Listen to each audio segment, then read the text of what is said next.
as an agent working in the field day in and day out, I understand your concerns about wondering if there's going to be a market crash in 2021 and whether it's a safe time to buy.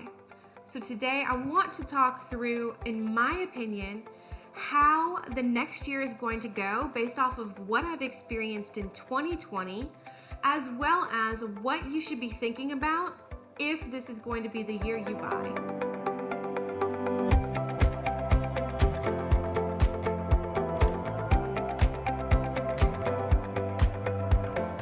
A lot of home sellers have been keeping their homes and not listing them for sale. Now, we've still had a great pool of buyers like yourself who want to take advantage of low interest rates and buy homes. Because of this, over the last year, I've seen a crazy lack of inventory in my market, and it has been the case across the country. Due to having way more buyers in the market than available homes, prices across the nation have risen. So you may be wondering if it's okay to buy a house this upcoming year with higher price points being the norm. And I want to ask you to question yourself, and feel free to grab a piece of paper and take some notes as I go through this, because it is very important that you do analyze your personal situation when making this decision. First and foremost, I want you to not be scared of this looming potential market crash. Just remember, like stock markets, real estate markets go up and down. And the only way that you lose money is if you are trying to sell when the market is down. This also depends on your personal real estate market. For example, I'm in central Arkansas, and Arkansas as a whole is a pretty steady market. We do not see the big ups and downs that larger cities do. So depending on where you are in the country, your market specifically could be more volatile or more steady.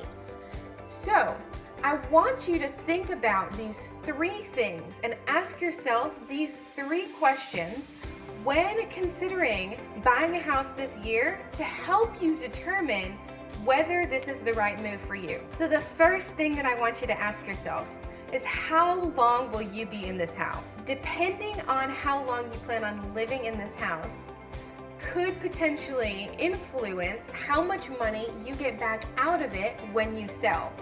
Ideally, you'd probably want to stay in this house for at least 5 years if you are going to buy at potentially a higher price point. The second thing that you'll want to ask yourself is, how much down payment do you have, if any? There are several down payment assistance programs out there, and I do love these programs because they allow a lot of people to get into homes sooner than they ever thought possible and start building up equity. However, if you are using a down payment assistance program, you are essentially buying a home with $0 in it.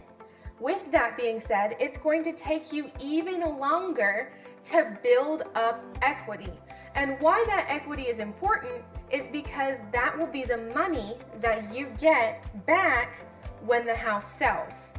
So ideally, like we talked about, markets fluctuate up and down all of the time. And even if the market goes down a little bit, you still want to be able to get out your equity. Ideally, we're always hoping for an appreciation of value, and you can get even more gains on top of what you've put in. But it's always my goal to consult with clients and let them know that we're going to do everything possible to at least get all of your dollars back out on the sale. So just know that the more down payment you put down in the front end, the better and the quicker you could be able to sell if you needed to. Third thing that I want you to ask yourself is, would I see a decrease in my monthly expenses if I decided to buy a house and stop renting? Now, why this is important is because for some people, rent in your market is just astronomically high as compared to what you could be paying on a mortgage. With that being said, Even if prices are a little bit higher right now, it can still make sense for you to buy a house because you're going to be decreasing your monthly housing payment towards rent with a fixed housing payment. And the great news is, in 2020, interest rates hit record lows, and they're set to continue to be low in 2021. Now, your interest rate does directly affect your monthly payment. So now your money actually goes farther and can get you more. Now, it's very important to not overextend yourself, but you can still get into a great home without the risk of being upside down. The last thing that I like to mention here, in addition to possibly reducing your monthly expenses, when you buy a house, you also get a tax write-off because any of the money that you are paying towards that interest can be written off on your yearly taxes. So there is a money savings there as well.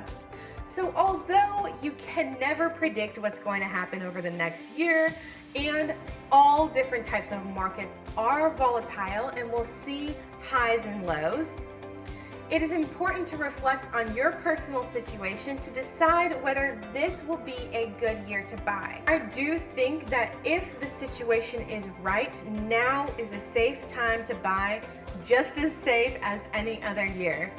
I hope that you all found this video a little bit helpful. If you did, give it a like, subscribe, and I will see you in the next one.